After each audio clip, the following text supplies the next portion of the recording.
All right. Hello, everybody. Tara Bachland here with my colleague Alberto Carbo with another episode about becoming an herbalist. And there's so much behind becoming an herbalist that is worth talking about. And so today we're going to talk about the day in a life of an herbalist. We did a couple weeks ago cover what is an herbalist, and that's pretty darn important too, because if you're like me, and I think by like most people, you didn't grow up with herbalists in your life. And so can, I mean, I think Alberto, you didn't even technically know what an herbalist was either, did you, Nope, until nope, did not. you actually it was in your South America trip that you kind of started putting those pieces together? Was it? That's in our Herbs and Spanglish. I believe that story came about, wasn't it? We've Yeah, it done. did come up a little bit in the last podcast as well in the becoming an herbalist. But yeah, basically meeting an herbalist in South America and then still thinking that that was, a thing of the past in North America, and then finding an herbalist here near where I live and realizing like, oh, there are people still doing this. And it's actually a thing. Yeah, Yeah. I just met up with the I years ago I trained with a woman, basically apprenticed for a number of weeks at her shop. And so she has a herb shop, which not it's not like bulk herbs and stuff like that. So I think that's what made it hard for me to connect, that she's an herbalist. She also does homeopathic. She has natural foods and so forth there. And I asked her one day, "What do I call you if someone's asked, what are you doing during the day and who you're working with?" And she said, "We I used to be a nurse, but you can call me an herbalist." And actually got to say hi to her the other day, which was really nice. Very fond and special memories. So if you're wondering, if you're like, I what does this all mean? I don't know what this is all about. You're totally okay, right? We have other episodes for you. And please, during these live broadcasts, which is why we welcome you to subscribe and turn on your notifications, you can also post your questions. We're happy to address what we can during a podcast and afterwards as well. We'll do our best to get back to you.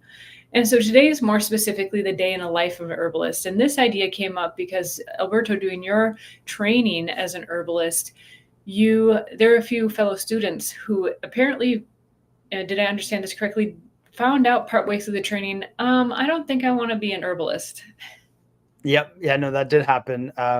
So I did a 3-year apprenticeship, and throughout that 3-year apprenticeship, the as we progressed from year one into year two and then into year three, the student population diminished, people dropped out, um, and people were just coming to terms with what being an herbalist is. And um, you know they they they still really like the plants. They still wanted to help people, um, but they realized that clinical herbalism, specifically the clinical part, was not for them, and so they dropped out because they realized this. And so I think it's important to know, for anyone who's starting out on this journey, um, and assess whether you want to be a clinical herbalist or not, because um, knowing that will help direct your journey. Um, and that is to say that even if you realize that no, you don't want to be a clinical herbalist, while still seeking training, or education about herbs. And I will say, learning herbs from a clinical herbalist is where you'll get the best knowledge about herbs, bar none, because they are the ones using it for medicine, right? So even if you realize you don't want to be a clinician, still seeking the training through a clinical herbalist can be very beneficial, um, and great for your career path if you do want to work with the herbs. And there are many other ways to work with the herbs, which we'll discuss a bit later today.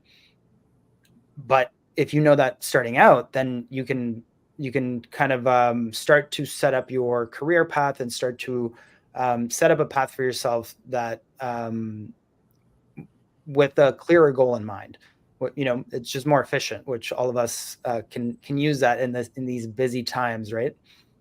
Well, the great thing is too, is as in our experience and observation. So we both work with the Matthew Wood Institute of Herbalism, and with Matthew Wood, and we've started our first year program and have a trajectory for year 2, year 3, and you can start and stop at any point of the way. Like you mentioned, if you have a love for the herbs, you're always going to pick up something, and you're at the very least going to be able to help yourself, your families, people around you. And so, if you don't know that final destination, that's okay too. As we covered in a previous episode about the many ways to be an herbalist, you can simply be a family herbalist, which, boy, if each one of our families had an herbalist, how much better off would we all be? It would be absolutely amazing. But today we're focusing specifically, if you already have that idea in mind, or at least want to explore, to help you, open the window, open the door into that possibility and see what it's like. So Alberto is a practicing herbalist and has begun his career, and so each herbalist has their own way of conducting business, of their own practice. But I thought at least interviewing Alberto and discussing would be able to give you a good idea, at least. And so in your training, when a few of those people were like, yeah, I think being a clinical herbalist isn't quite for me, was there anything that they said that, specifically they found along the way that wasn't quite a match for them? Yeah, I mean, not necessarily. I don't. It's they didn't specifically say it to me, but I did maybe pick up on it. Yeah. And I think, and I will discuss this in more detail in a bit, but there is a sense of two things. There's a sense of responsibility when you're a clinical herbalist. Somebody is coming to you with their issues. So there's a sense of you feel responsible. You feel responsible for how they perceive their interaction with you, and especially because they are being vulnerable with you, right? They're coming to you with health issues.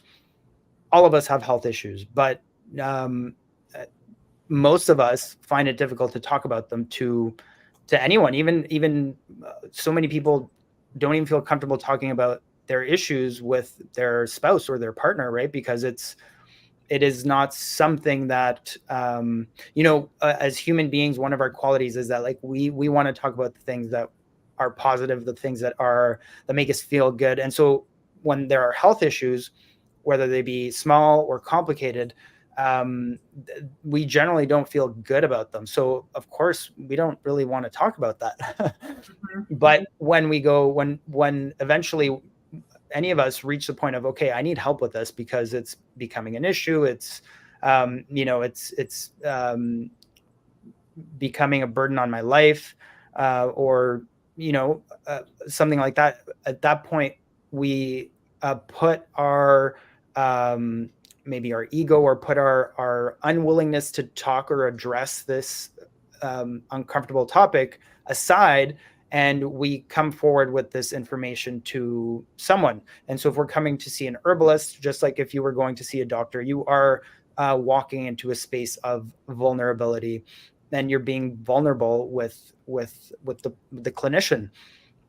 And so I think one of the things I noticed is that people don't always, even though they have the best of intentions, it is not for everyone to hold space for other people who are being vulnerable. It takes a certain level of I don't know what it is, but when somebody's vulnerable with you, it can be uncomfortable. You can feel uncomfortable with them expressing their vulnerability, and so how do you handle that, right? Can you handle it? And I don't think it's so much a matter of ability, but willingness to do so. And of course, it's something. It is also a skill that grows as you practice it. But if you realize early on that maybe I don't want to necessarily put myself in that space of holding space for someone else, being vulnerable, then and that's totally okay. But then clinical herbalism may not be the path for you, or you may realize, oh, maybe I need to do some work on myself, or personally develop some of um, the barriers that are preventing me from holding space for that person. Um, so Yeah, so yeah, those are the things I noticed.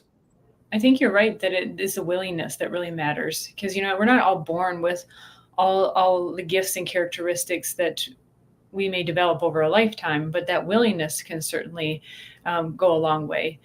Certain people are definitely more gifted in that way, and Mm-hmm. that's where having a good teacher also, and providing and practice sessions, right? They don't you in a lot of in a lot of teaching settings, you're encouraged to start working with people, but you'll also get some good training side by side with your teacher, so you can kind of also learn through observation and nuance as well.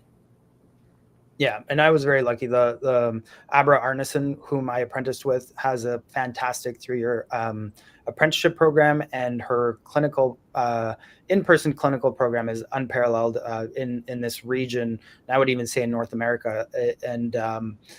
And she, in student clinic, we had exactly as you just said. She walked us through an intake, and then was there present with us while we conducted our first intakes. And through the second and third year, that's what we did. And it was a blessing to have her guidance and um, her essentially holding that space for Mm. us as beginner herbalists and beginner clinicians, as well as the client, who was there as well. And so yeah, if you're out there and you're looking for a clinical program, or you're in a clinical program, then those are kind of the things you want to look for.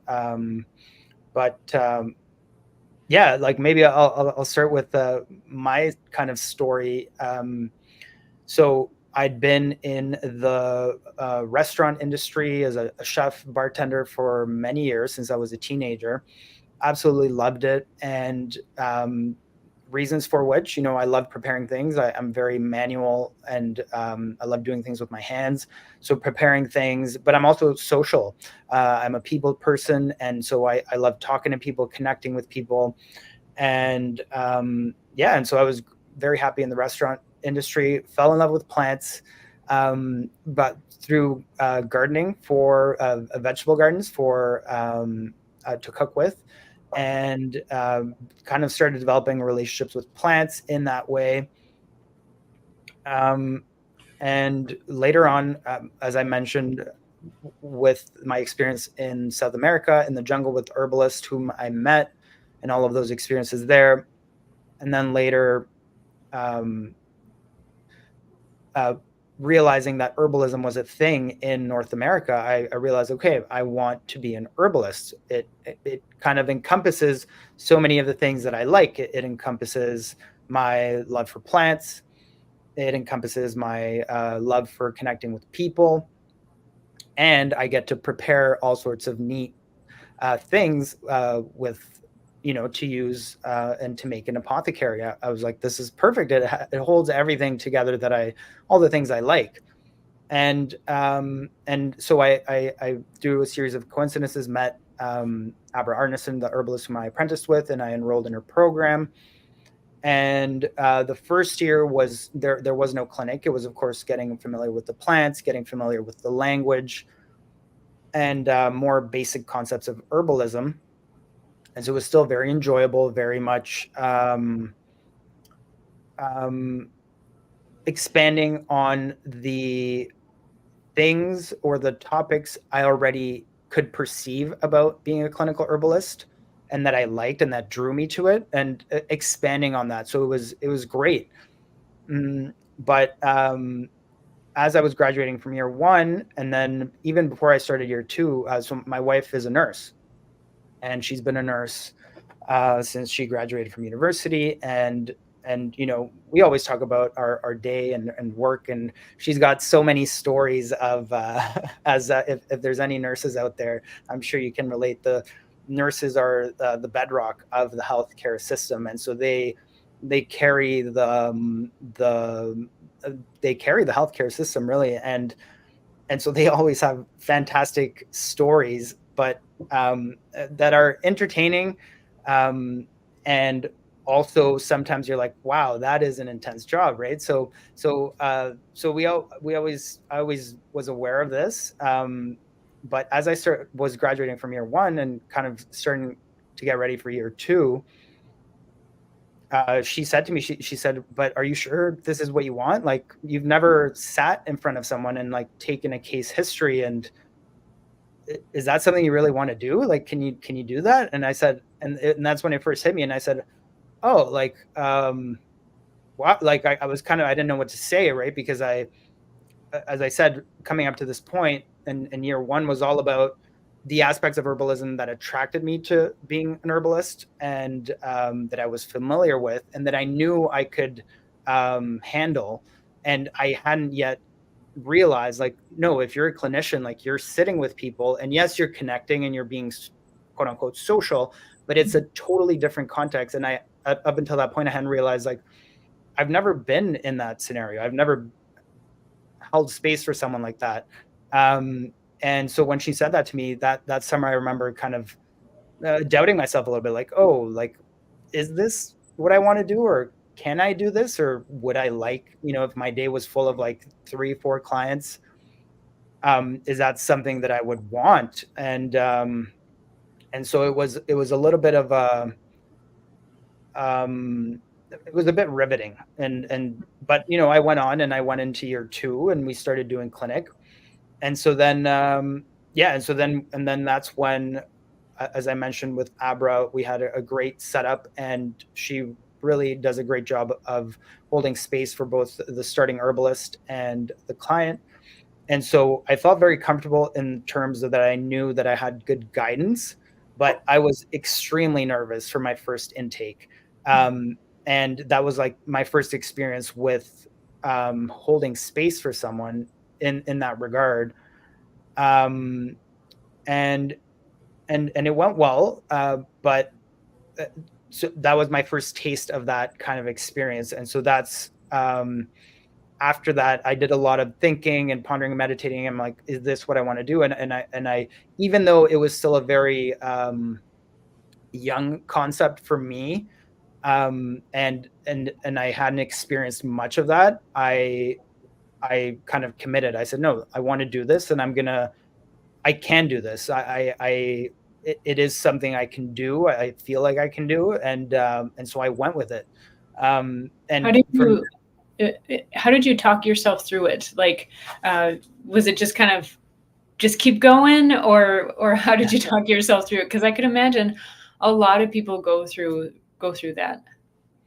Yeah, I mean, luckily in the program I was in, Abra was there, and so, but also at the end of every intake, we would do a round circle, and because the student clinic was the student leading the intake, Abra, but all the other students were present, and so at the end of the intake, after the client left, um, Abra would ask us, how did you feel? What do you think you did well? Where do you think you need to improve?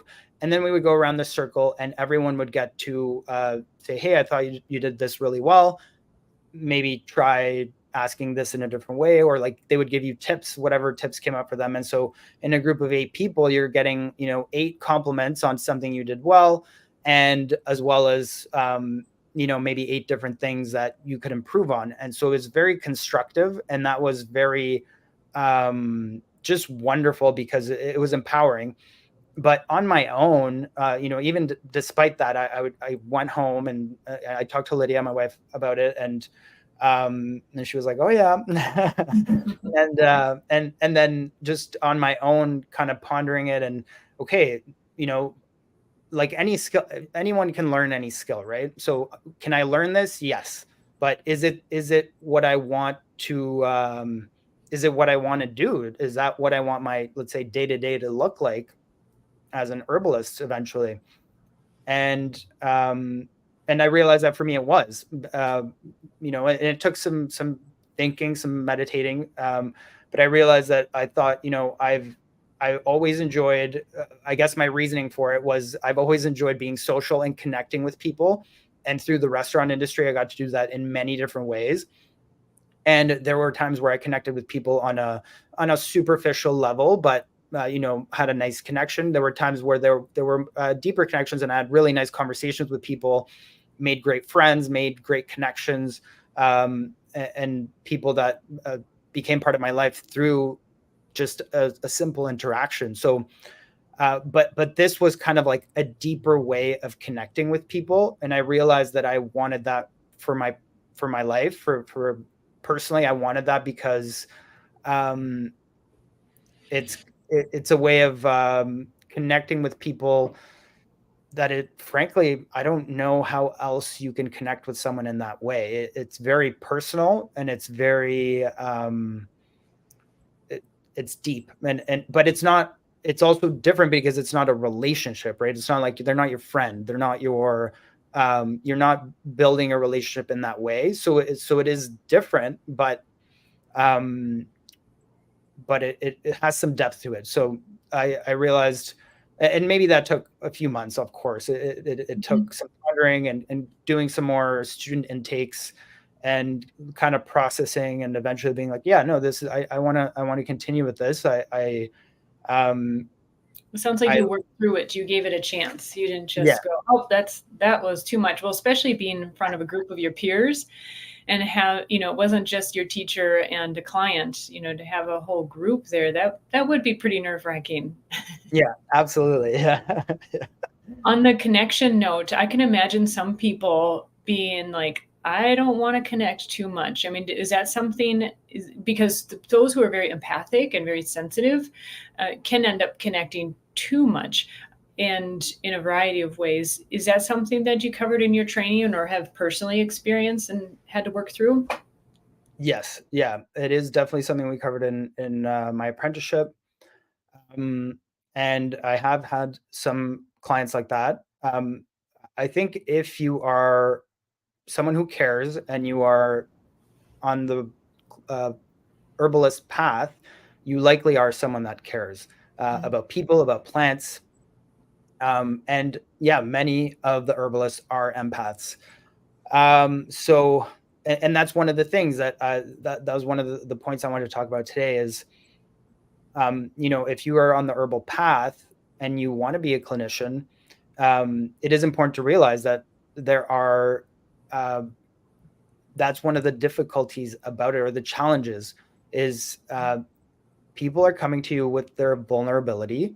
They're, putting it on the table, and that is sometimes a lot to handle.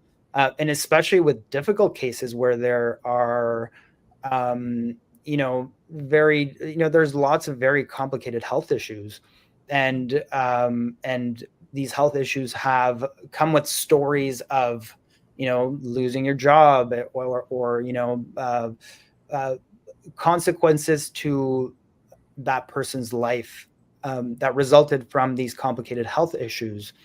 And so it can be a lot to handle, and it can definitely be, I would say, I would use a word like nerve wracking. Like you're sitting there listening to someone be vulnerable and tell you about their experience, um, and you have to find a way to listen to them and be of support, uh, while not letting it affect you. And we're all humans, so at some level it does affect us, but at the end of the day, as a clinician, you're there for the person. So you maybe have to find a way to process that, so that you can still be there for the client, that you can show up for them, and that you can be fully present for them, and provide the support that they're coming and seeking from you. Um, so, not to say that empaths couldn't do it. I think they can, but it is something. It's one of those things that I think if you're starting out, you need to realize or understand, is that a part of myself that I want to work on? Because if I want to work on that, anyone can improve and, find a way. But if it's too much, and that's perfectly okay, then you might realize maybe being a clinician is not the path I want to go down. When you have new clients you see on your schedule, or even if they're repeat clients, what's something that you're like, whether it's our daily work or our job work, our housework, there could be things that are like, oh, I'm excited for this. What is it particularly that excites you coming into a clinical session? Hmm. Yeah, I think the most exciting part about it is that I it's you never know what you're going to get. Many herbalists do have like intake forms that they get their clients to fill out beforehand. The way I was trained and the way I continue to practice, and because I prefer it that way, I don't do that, because rather than read the intake form, I prefer to just have the raw in-person interaction and pick up on whatever I can during the intake process, and also not form um, ideas of what the issue could be from information that someone has written down on a paper, but more from the person that's in front of me. So I never know what I'm going to expect. I never know what I'm going to or I never know what to expect when I'm showing up. And so and that, that's an aspect that for me is exciting. Some people might find that nerve-wracking, right? Some people Yeah. might say, I that is a lot to handle. I like that, and there are parallels with the restaurant industry, especially if you've ever worked in a busy restaurant. Um, you don't know what your night's going to be like, and it can be like, a whirlwind, but you're kind of ready for that. And so that's one of the things I really look forward to. But maybe on a deeper level, I really look forward to every client I've had is a teacher. Every intake I've had, I learned something, even if it's the littlest tidbit of information, and whether that is in regards to herbalism and my herbal practice, or whether it's in regards to something I can apply to my own life.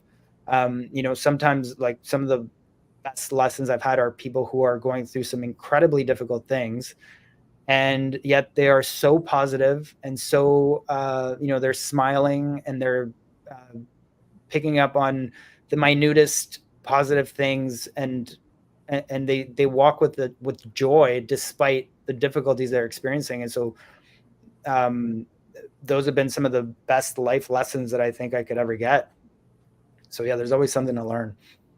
Yeah, how often do you get insight into people's lives, and to hear, and I think just reflecting back on my own consultations, me being the client, you're almost processing in front of them. And I imagine it's being really fascinating to hear someone's process, even if they're partway through, right? It's like this happened and then this happened. And then I thought this, and then I felt that.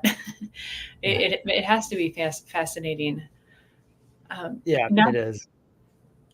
not to get too boring here, but this certainly is of an important aspect. Is what does your day to day look like? I mean, you still work. You work with ETS Productions and for Matthew Witt Institute of Herbalism day to day as well. But um, what what does the routine look like as far as having a clinical practice? Yeah, that's a great question. And there are so many ways to have a practice. When I graduated from my apprenticeship, the first thing I did was I looked for a clinic that I could work out of.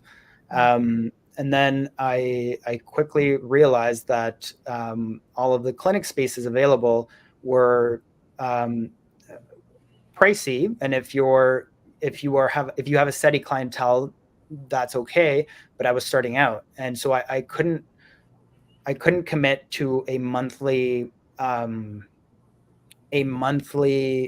financial commitment without knowing that I would have the income flowing in to pay for that.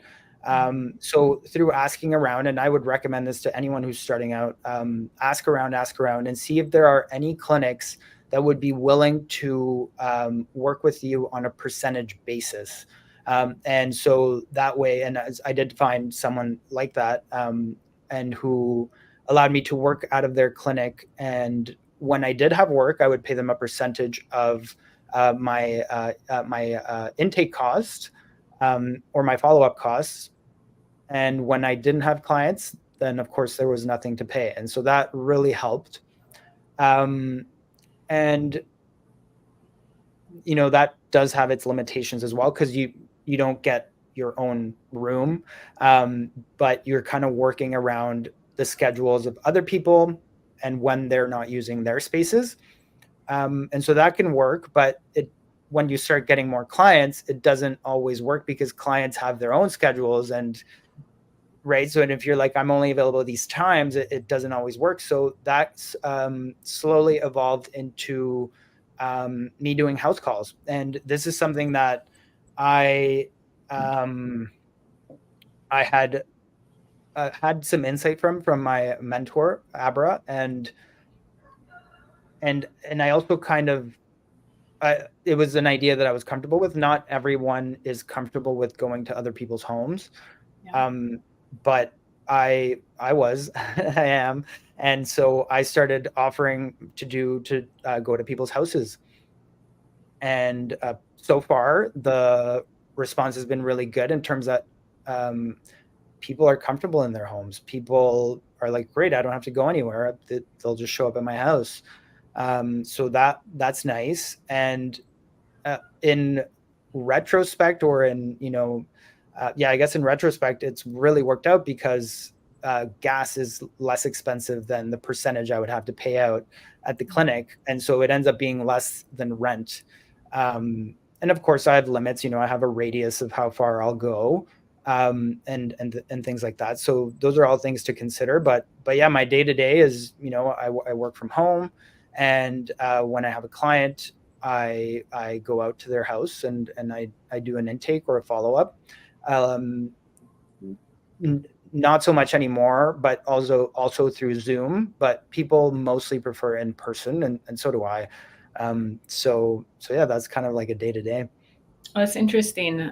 Uh, so you probably limit how many herbs you can take with you and how many tinctures and stuff. So you figured that out, obviously. Do you just take a core group? I mean, because it's easy to have apothecary that can fill a room, right? Yeah. Yeah, I do. I have a little kit that I bring with me, and I use that for testing and whatnot. Um, so I do tests during consultations. However, I primarily rely on my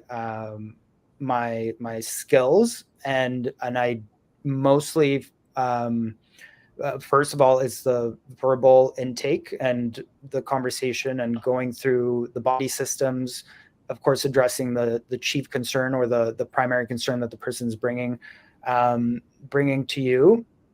And then I do some physical assessments at the end. I do iridology. I take the pulse, 3 fingers on each side, and I look at the tongue. And of course, during the intake, I'm assessing any facial expressions or facial indications, as well as any tendencies.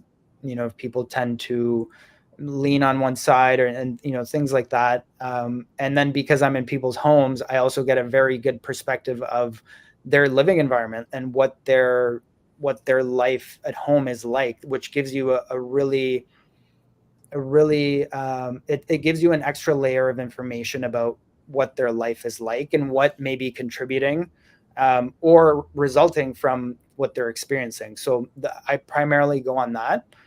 And I do make recommendations on the spot, um, but I always get back to people within a couple of days, and I send them essentially a report of what I found, and all my herbal recommendations there, so that people have a document they can read through, and they can understand where my assessment is coming from.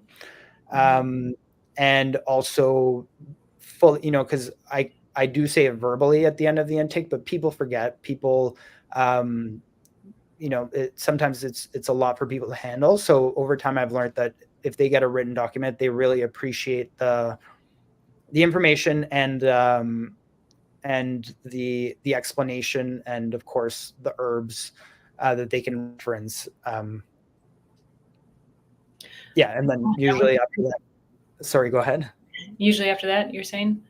Yeah, and then usually after that, people let me know what herbs or what remedies they are interested in, and yeah, I primarily do like a tincture and a tea. Mm. And then there may be, depending on what's going on, there may be like a balm or a cream, or a foot soak or something else that's complementary to the primary remedies that I'm recommending. Well, it's worth repeating too that there are various ways to practice herbalism, to quote be an Mhm. herbalist. But from what I've seen and experienced, maybe a closer up view. Uh, People who are herbalists are entrepreneurs. They run their own businesses. Typically, they're not hired by someone else.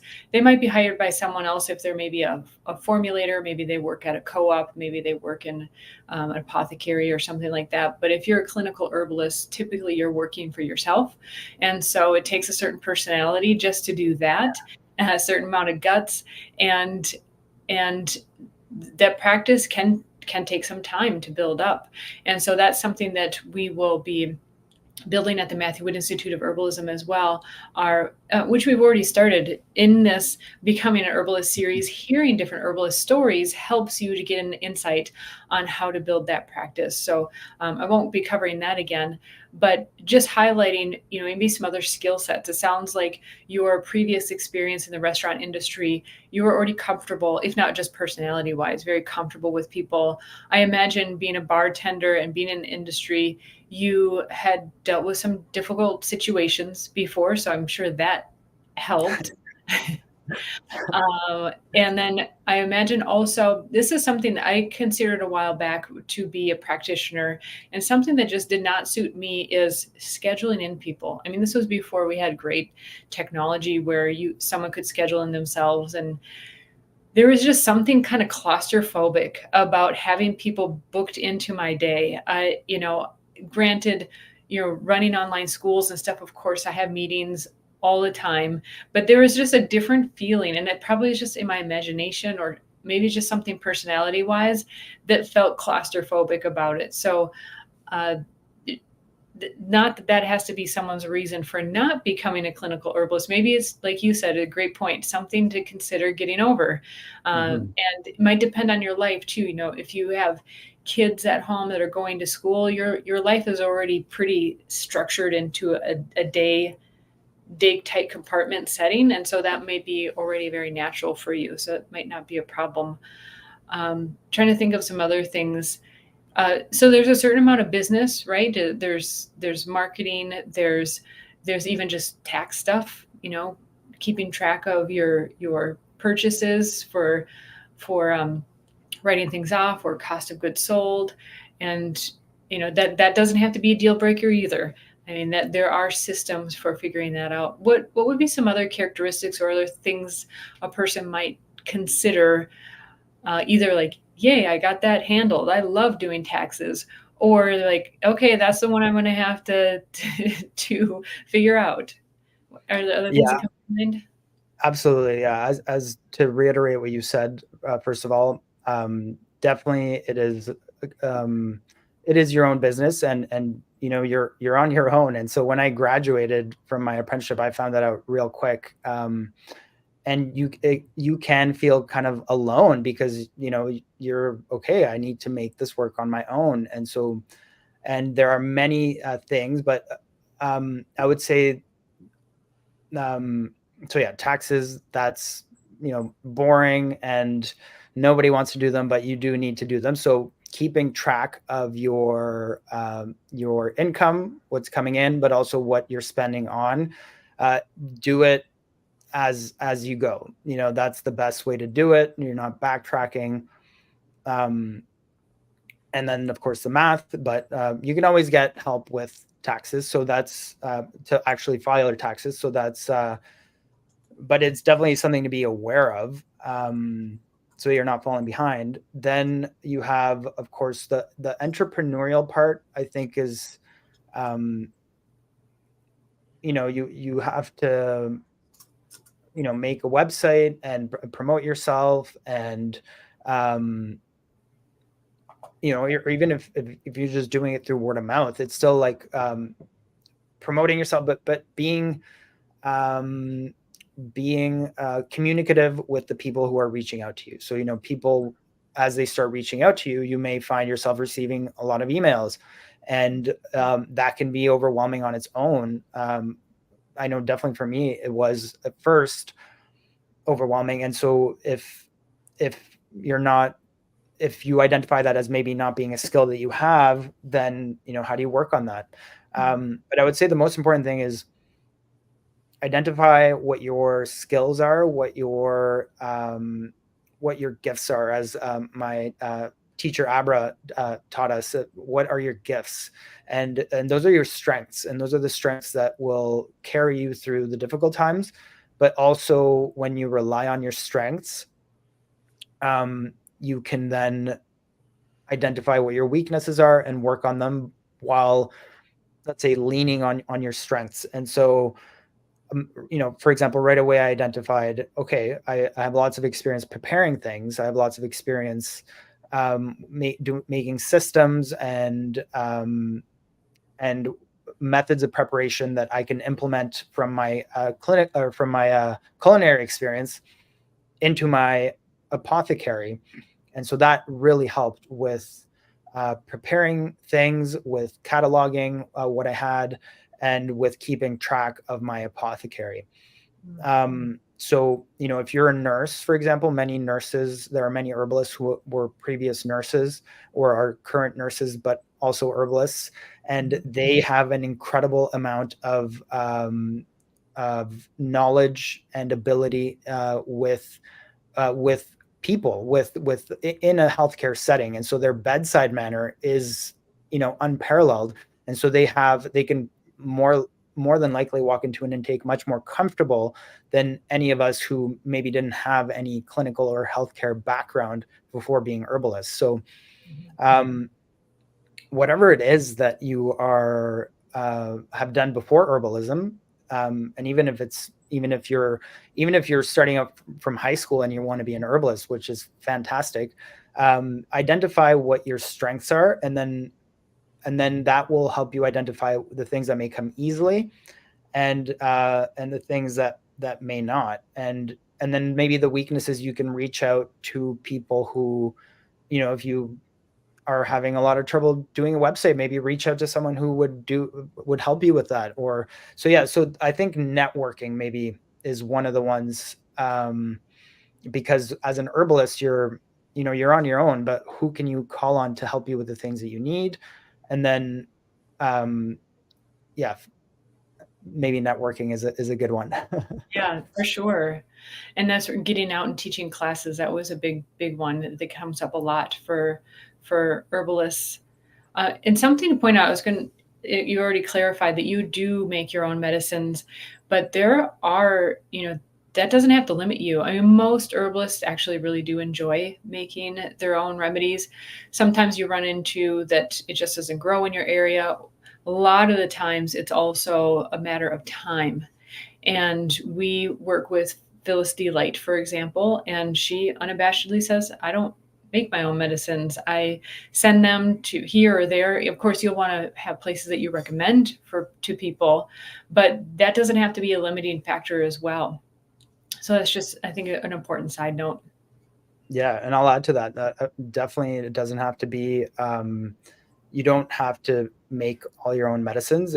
Having an apothecary is its own business on its own. Like there's so much work that goes into producing and managing it, and and you're like, oh, now I'm running out of this, and it's a lot on top of seeing clients. And so Mhm. it's definitely not, you don't have to. And yeah, I love Phyllis's example because she doesn't do that. And so I think that allows you to concentrate so much more of your energy and time on the clinician part of it. Some things I would say about that would be, pros and cons. Like, you don't have to split yourself, and so you have more time and energy for the clinic side of it. But I think you would need to have a trusted medicine maker, or someone that makes great medicine, uh, so that you can refer your clients to them. And on the vice versa, like when you make your own medicine, you know exactly what you have. And so, sometimes the remedies that we prepare vary in potency depending on the plant, depending on, how it turned out. And if you have your own apothecary, you know exactly what you have. And so you can calibrate your formulas knowing the potency of the remedies that you have on hand. Whereas if you're outsourcing to someone else, that may be something to consider. But Phyllis Light has done it successfully for years, Mhm. so it's doable. But yeah, the important piece here, I think, is there's not one way to be an herbalist. There's infinite ways to be an herbalist. And especially as this industry of herbalism grows, that's what excites me so much about this, is that herbalism is in a way in its infancy, from its revival, right? Of course, it was big. It was the way it's been. Herbalism has been around for as long as humans have been around. Mhm. But in our modern day, Western society, it's in its infancy and it's growing again. And so the possibilities are endless, and there's not a single way to be an herbalist. There's a plethora, infinite. And so, what can you bring to the table, I guess? Well, that's so true. I mean, there are a lot of people that come into herbalism from a previous career. Maybe they're tired of it. They're tired of a lot of nurses go into herbalism, and granted, given the last couple of years, there's kind of a mini flood of that. But you can always take your skills from your previous industry, and that we covered that a bit in the many ways to become an herbalist. But you can take your previous skills, even if I kind of joked, even if you're an accountant, herbalists would love to have an accountant that loves to talk about herbs and can understand. And maybe you just develop more of a, maybe you're still an accountant, but you attract more of the type of people that you enjoy being around, and you can share similar thoughts, ideas, and values, and that can be tremendously helpful. So in the end, or maybe not in the end, or maybe looking back, what are some of the key nuggets, would you say, that you're like, you can look back and say, yep, I was right on about this, like, I'm glad I decided to take this path. Yeah, I'm definitely glad I did. And the reasons why is the primary reasons why would be, well, when you understand the human body, you understand plants, you will always be able to address, um, probably the majority of health concerns, at least at the beginning, by yourself. Um, and that is incredibly valuable. Like, for yourself, for your family. Like, I have kids, and the amount of times that kids get sick and get sick and get sick, and the herbs every time, are helpful in some way or another. Kids still get sick. That's part of their developing their immune system. But as compared to some of the families that I know, and that they're constantly reaching for the antibiotics, or the Advil, or the whatever it is, um, I would say that my kids they bounce back so quick. um, and um, so supporting your own health, supporting the health of your close family members, and that goes for, even if you don't want to be a clinical herbalist, and you realize that, then great. But knowing herbs and knowing how to use them is an invaluable skill. And that's how people have been for eons and eons. Like, we've always known how to use herbs. It's only in the last few hundred years that the majority of us have kind of forgotten. So that would be my number one valuable nugget. And the second one would be, as maybe this is more as a clinician, and I kind of touched on this before, but being a clinical herbalist has encouraged me to be a better person, a better version of myself. And so with every client, as I mentioned, there's a lesson to learn. And with holding space and being in clinic with clients, I